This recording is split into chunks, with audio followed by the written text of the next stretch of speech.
दोस्तों नमस्कार। मैं श्यामनाथ यादव अम्बेडकरवादी। एक बाबा हैं राम भद्राचार्य, जो दोनों आँखों से अंधे हैं। इनका कहना है, अभी 2-3 दिन का ये जो है समाचार दिए हैं कि औरतें खिलौना हैं। जैसे अंग्रेजी में औरतों को वाइफ भी कहा जाता है, तो वाइफ का फुल फॉर्म वो बता रहे हैं, आप लोग समाचारों में देख सकते हैं। तो इनका कहना है कि औरतें खिलौना हैं, और इनके इस कथन पे महिलाओं में काफ़ी गुस्सा है और पुरुषों में भी गुस्सा है। जबकि महिलाएं जननी हैं और ये खिलौना बता रहे हैं, और जबकि जितना अधिकार पुरुषों का है उतना ही अधिकार महिलाओं का है। तो महिलाएं खिलौना नहीं हैं, महिलाएं बराबरी की हैं। जो काम इंसान करता है वही काम महिलाएं भी करती हैं। अब आप लोग देखिए कि महिलाएं हर जगह हैं, कोई ऐसी जगह नहीं है जहाँ महिलाएं न हों। हर जगह पायलट महिलाएं हैं, आर्मी में महिलाएं हैं, कहाँ महिलाएं नहीं हैं।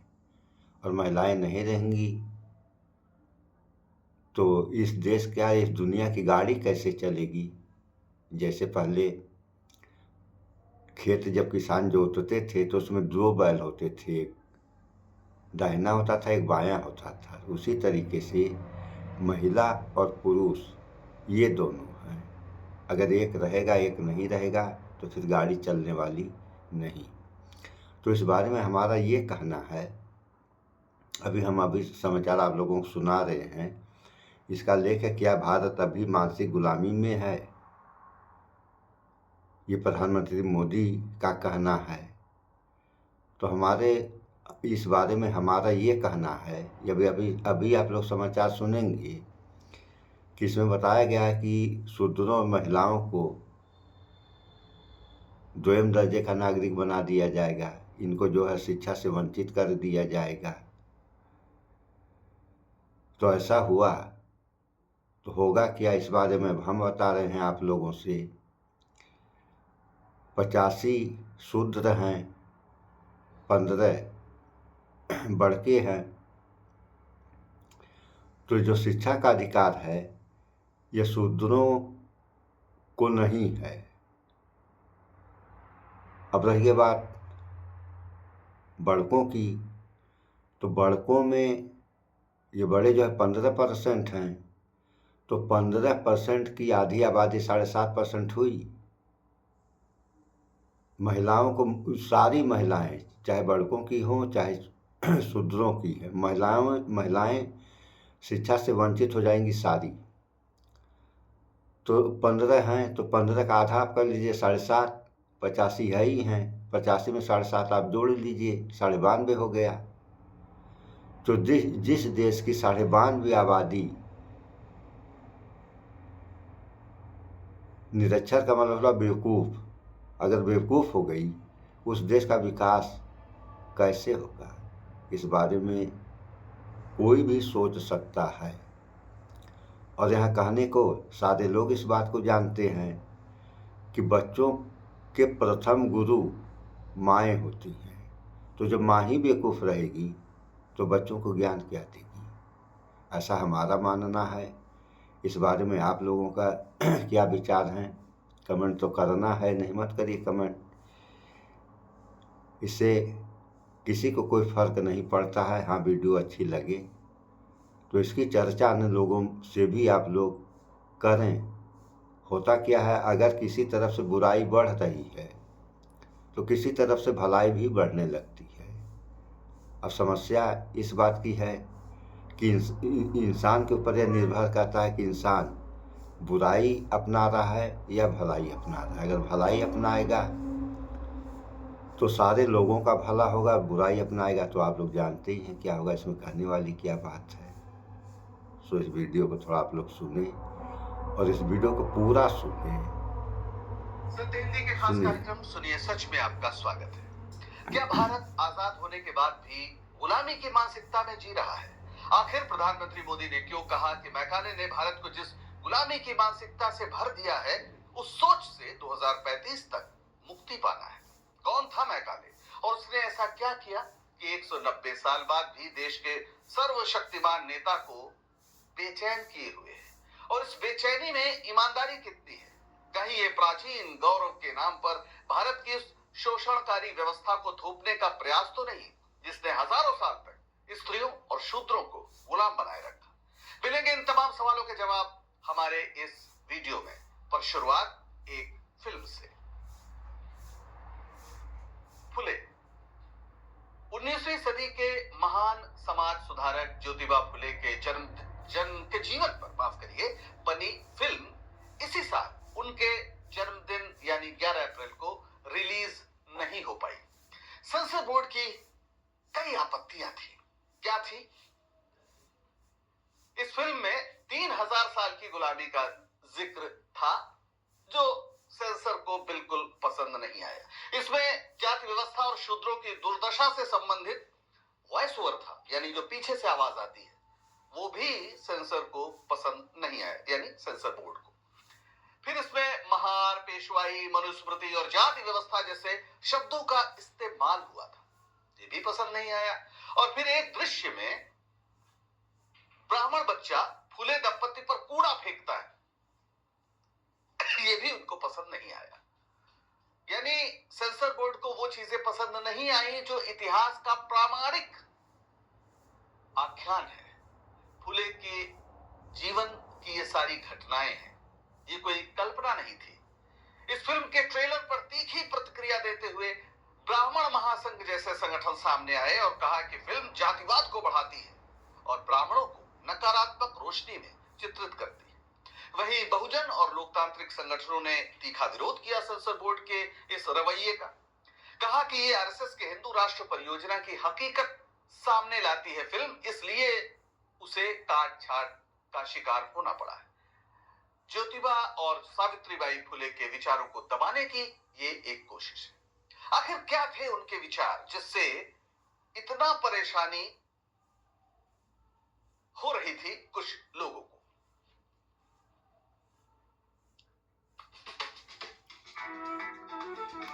तो जब महिलाओं की आज़ादी छीन ली जाएगी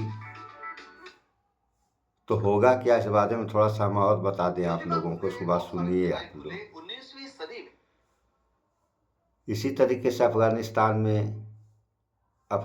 नहीं, वो पहले अफगानिस्तान था, वो तालिबान हो गया है। तालिबान में महिलाओं को किसी भी प्रकार की आज़ादी नहीं है, केवल वह खिलौना बनकर रह गई हैं। और बाकी दुनिया में खेल कूद से डॉक्टर वगैरह, पायलट, सारी जगह महिलाएं हैं। तो यह जो व्यवस्था थी, ये मैकाले जो हैं इनके पहले जो व्यवस्था थी, क्या वही व्यवस्था इस देश में लागू तो नहीं की जा रही है? अगर लागू हो गई तब तो आप लोग मान लीजिए कि देश गया। वैसे ये लागू हो नहीं पाएगी जहाँ तक हमारा अनुमान है, क्योंकि एक तरफ से बुराई बढ़ रही है तो दूसरे तरफ से हम लोग भलाई के बारे में भी लड़ रहे हैं। और लोग कहते हैं कि सत्य में जयते, यानी जीत हमेशा सत्य की होती है। तब लड़ाई तो खैर शुरू हो गई, अब देखिए आप लोग क्या क्या होता है, सुनिए। सामाजिक सुधार की मशाल थे। पुणे के एक माली परिवार में जन्मे फुले ने जाति प्रथा और शूद्रों के शोषण के खिलाफ आवाज उठाई। 1848 में उन्होंने सावित्रीबाई के साथ मिलकर लड़कियों के लिए देश का पहला स्कूल खोला। उन्होंने बाल विवाह का विरोध किया, विधवा पुनर्विवाह का समर्थन किया और सत्य शोधक समाज की स्थापना की। उनकी किताब गुलामगिरी जो 1873 में छपी, उसने ब्राह्मणवाद और वर्ण व्यवस्था पर करारा प्रहार किया। फुले ने पेशवाई काल की अमानवीय प्रथाओं जैसे दलितों को कमर पर झाड़ू और गले में हांडी बांधकर चलने की मजबूरी की याद दिलाते हुए अंग्रेजी राज को राहत बताया। गुलामगिरी में उन्होंने ब्रिटिश राज की तारीफ करते हुए लिखा कि ब्रिटिश सरकार ने हमें शिक्षा दी, जो ब्राह्मण कभी नहीं देते। अंग्रेजी राज ईश्वर का वरदान है। सुन के अजीब लगता है। बहरहाल अंग्रेजों की तारीफ का एक संदर्भ है। भारत को गुलामी के अंधेरे में ढकेलने वाला अंग्रेजी राज समाज के एक वर्ग के लिए रोशनी देने वाला भी साबित हुआ था। इस वर्ग के लिए आजादी का मतलब राजनीतिक आजादी से ज्यादा सामाजिक जकड़बंदी से आजादी थी। खैर, आगे चलकर खासतौर पर महात्मा गांधी के आगमन के बाद कांग्रेस ने इस बात को शिद्दत से महसूस किया और राजनीतिक आजादी के साथ साथ सामाजिक गुलामी की जंजीरों को तोड़ने का संकल्प भी लिया। डॉक्टर अंबेडकर के बनाए संविधान की बुनियाद भी यही है। लेकिन 2025 में भारत के प्रधानमंत्री मोदी ने एक नया प्रस्ताव दिया है। उनको लगता है कि अंग्रेजों ने भारत को मानसिक रूप से गुलाम बनाया, जिससे अभी तक आजादी नहीं मिली। अभी रामनाथ गोयनका व्याख्यान हुआ दिल्ली में 17 नवंबर को। इसमें प्रधानमंत्री मोदी ने क्या कहा, ये सुनिए। 1835 में ब्रिटिश सांसद मैकाले ने भारत को अपनी जड़ों से उखाड़ने के लिए बहुत बड़ा अभियान शुरू किया था। ध्यान रखिएगा, जड़ों से उखाड़ने के लिए। जड़ क्या है, इस पर हम आगे चर्चा करें। इसने भारतीय शिक्षा व्यवस्था का समूल नाश कर दिया। अगले 10 साल में हमें यह संकल्प लेकर चलना है कि मैकाले ने भारत को जिस गुलामी की मानसिकता से भर दिया है, उस सोच से मुक्ति पाकर रहेंगे। ये कौन था लॉर्ड मैकाले जिसने भारतीय संस्कृति के जड़ पर प्रहार किया? 1835 में उसने ऐसा क्या किया था जिसका जिक्र प्रधानमंत्री अब कर रहे हैं? जल्दी थकना, पोर इम्यूनिटी, वेट गेन, पोर स्लीप। तो ये जो इनको आज़ादी चाहिए, ये जो है कितना वादा है, 7.5% को आज़ादी चाहिए, बाकी 92% जनता बेवकूफ़ हो जाएगी। ये हमारा मानना है। आप लोगों का क्या मानना है, इस पर आप लोग अपने विचार व्यक्त करते रहें पूरी तरह प्योरीफाई किया जाता है। और सुनिए। पहले तो लॉर्ड मैकाले की तस्वीर। यह है थॉमस बेबिंगटन मैकाले, एक प्रसिद्ध इतिहासकार, राजनेता, निबंधकार और कवि भी। विग पार्टी की ओर से ब्रिटिश संसद के सदस्य मैकाले थे और इनकी एक किताब है हिस्ट्री ऑफ इंग्लैंड, जो अंग्रेजी साहित्य की एक क्लासिक रचना मानी जाती है। मैकाले 1834 में भारत आया और गवर्नर जनरल की सुप्रीम काउंसिल के पहले लॉ मेंबर के रूप में काम किया, यानी कानून सदस्य, यानी लॉ मेंबर। 1834 से 1838 तक मैकाले भारत में रहा और उसने शिक्षा और कानून के क्षेत्र में कुछ ऐसा किया जिसका प्रभाव बहुत दूर और देर तक रहा। 2 फरवरी 1835 को कलकत्ता में उसने एक ज्ञापन लिखा जिसे मिनट्स ऑन एजुकेशन कहा जाता है। कमेटी ऑन पब्लिक इंस्ट्रक्शंस की बैठक में इस मिनट या ज्ञापन को वितरित किया गया और बाद में लॉर्ड विलियम को इसे सौंपा गया। मैकाले ने इस ज्ञापन में जो तर्क दिए थे उनको सुनिए, और जिसकी वजह से आज ये बात प्रधानमंत्री कह रहे हैं, गुलामी की मानसिकता 1835 है। मैकाले ने कहा कि संस्कृत और अरबी जैसी पूर्वी भाषाओं तथा पारंपरिक भारतीय शिक्षा यानी गुरुकुल, मदरसा आदि व्यर्थ है, पिछड़े हुए। अंग्रेजी भाषा और पश्चिमी विज्ञान, साहित्य तथा दर्शन को शिक्षा का माध्यम बनाना चाहिए। सरकार का पैसा केवल अंग्रेजी शिक्षा पर खर्च होना चाहिए, न कि संस्कृत या फारसी के कॉलेजों पर। मैकाले का उद्देश्य जाहिर है एक ऐसा वर्ग तैयार करना था जो उसने कहा जो रक्त और रंग में भारतीय हो, लेकिन अपनी पसंद, विचार, नैतिकता और बुद्धि में अंग्रेज हो। भारत में अंग्रेजी राज का प्रशासनिक ढांचा तैयार करने के लिए शायद ये जरूरी भी था। Governor general Lord William Bentinck ने इस ज्ञापन को स्वीकार किया और इंग्लिश एजुकेशन एक्ट 1835 लागू हो गया। इस तरह भारत में आधुनिक शिक्षा की बुनियाद पड़ी। भारत में पश्चिमी विज्ञान और ज्ञान का प्रसार हुआ।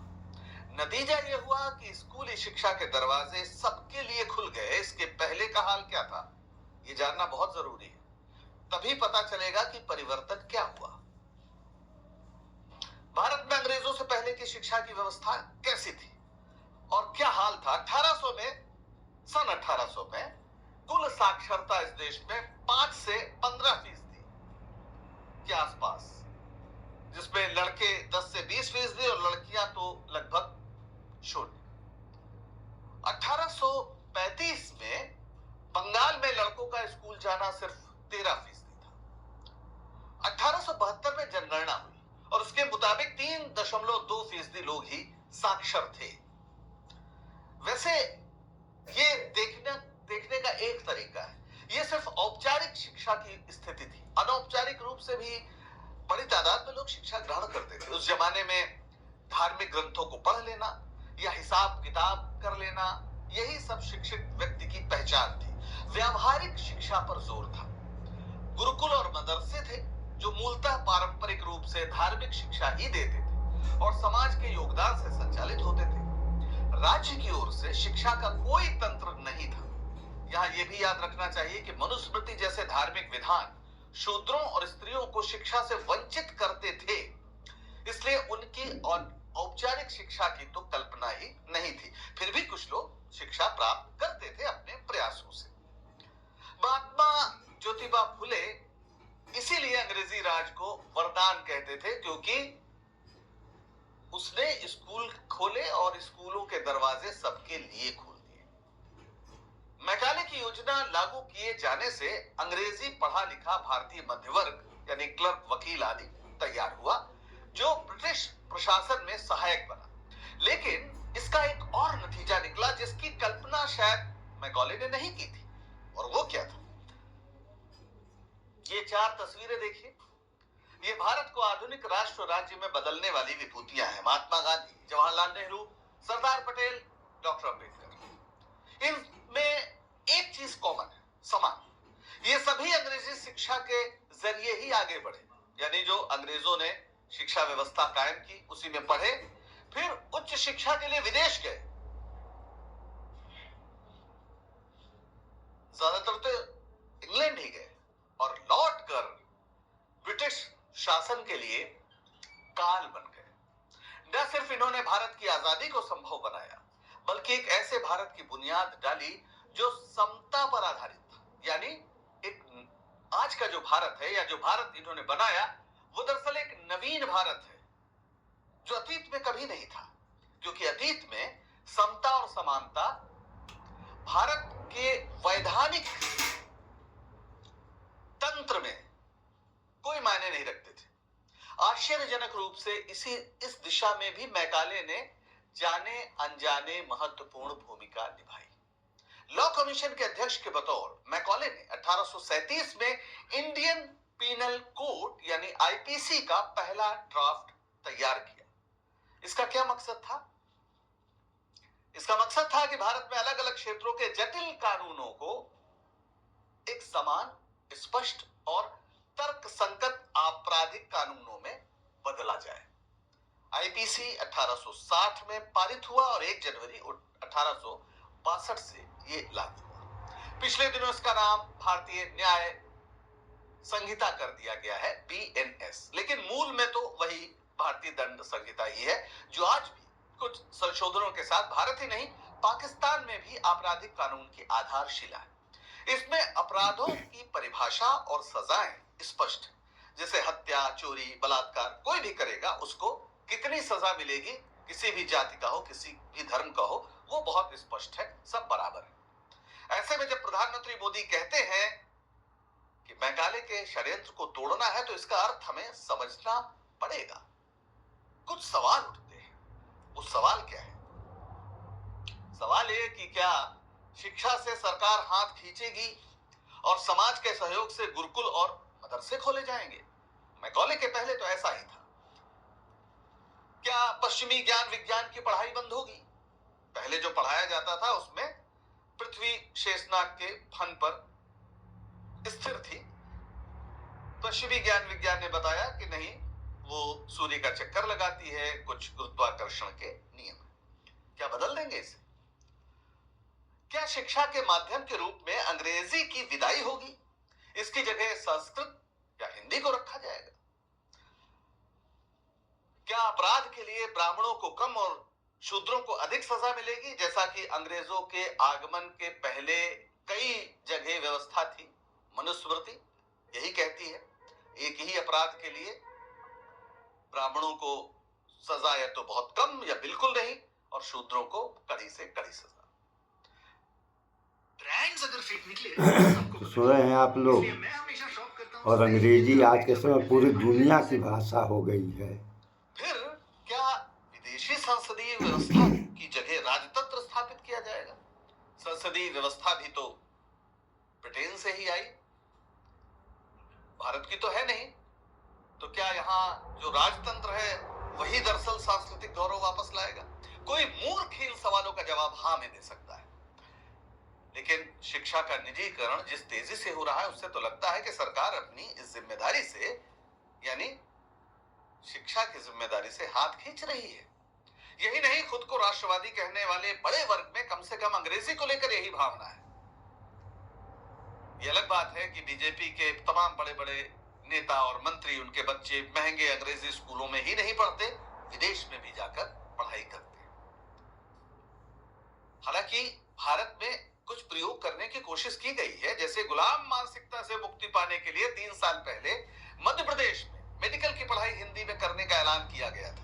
किताबें भी बनवाई गई थी, यानी अनुवाद कराया गया था। लेकिन 2025 की ताजा खबर यह है कि 3 साल बाद भी एक भी छात्र ने हिंदी माध्यम से परीक्षा नहीं दी, क्योंकि मेडिकल में उच्च अध्ययन विदेश जाकर पढ़ने के लिए अंग्रेजी जरूरी है। तो बच्चे ये जानते हैं और इसलिए वो अंग्रेजी को एक माध्यम के रूप में अपनाते हैं। अब ये समय का चक्र है कि अंग्रेजी आगे बढ़ गई। एक जमाने में अंग्रेजी भी गवारों की ही भाषा थी, लैटिन और फ्रेंच का महत्व ज्यादा था। लेकिन आज परिस्थितियां, इतिहास, उसकी गति, इसने और कुछ संयोगों ने अंग्रेजी को एक स्थिति अंतरराष्ट्रीय स्तर पर प्रतिष्ठित कर दिया। वैसे पश्चिमी सभ्यता और संस्कृति में मानसिक गुलामी देखने वाले प्रधानमंत्री मोदी के मूल संगठन आरएसएस के विचारों में भी पश्चिम का बहुत प्रभाव है। जो नस्ली श्रेष्ठता का, आर्य नस्ल की श्रेष्ठता का विचार है, जो सावरकर, गोलवलकर और तमाम इनके अन्य विचारकों की किताबों में नजर आता है, वो भी पश्चिम से आया है। भारत में तो अयम निज परोवेति गणना लघुचेत सा मुदार चरिता नाम तो वसुधैव कुटुंबकम, अपना पराया माना ही नहीं जाता, किसी को, सभी समान है। ये एक भाव रहा है दर्शन में, समाज में नहीं था, वहां ऊंच नीच थी। तो प्रभाव का और स्पष्ट प्रमाण यहां देखिए, यह है मुसोलिनी, इटली का तानाशाह, फासिज्म का जनक।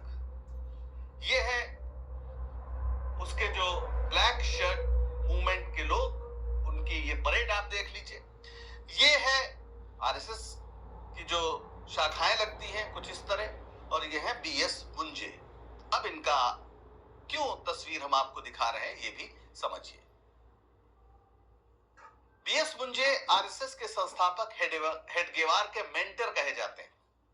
ये गए थे इटली मुसोलिनी से मिलने और वहां के ब्लैक शर्ट मूवमेंट से प्रभावित हुए। ब्लैक शर्ट 1919 में इटली में स्थापित फासीवादी संगठन की एक इकाई थी, मिलिशिया थी। इसके सदस्य ज्यादातर पूर्व सैनिक थे और कम्युनिस्टों, समाजवादियों और अन्य समूहों पर हिंसक हमले करते थे। 1922 में रोम के मार्च के बाद मुसोलिनी सत्ता में आया और निजी ब्लैक शर्ट्स को एक राष्ट्रीय मिलिशिया में बदल दिया गया। आरोप है कि आरएसएस की वर्दी और तौर तरीका पूरा उसी की नकल है। हिंसक और खुफिया गतिविधियों से अपनी ताकत बढ़ाना, सैनिक प्रशिक्षण देते हुए मिलिशिया तैयार करना और एक दिन सत्ता पर कब्जा कर लेना, यही सपना था। हिटलर की तरह लोकतांत्रिक प्रक्रिया के तहत अल्पसंख्यकों के खिलाफ घृणा फैलाकर सत्ता तक पहुंचना और फिर लोकतंत्र को ही नष्ट कर देना, यह पूरी तरह से विदेश से आयातित विचार है। और आलोचकों का कहना है कि आरएसएस भारत में यही तो कर रहा है। तो क्या गुलामी की मानसिकता होती नहीं? और अगर होती है तो उससे मुक्ति कैसे पाई जा सकती है? भारत में गुलामी की मानसिकता के दर्शन कहां होते हैं, आप देख सकते हैं।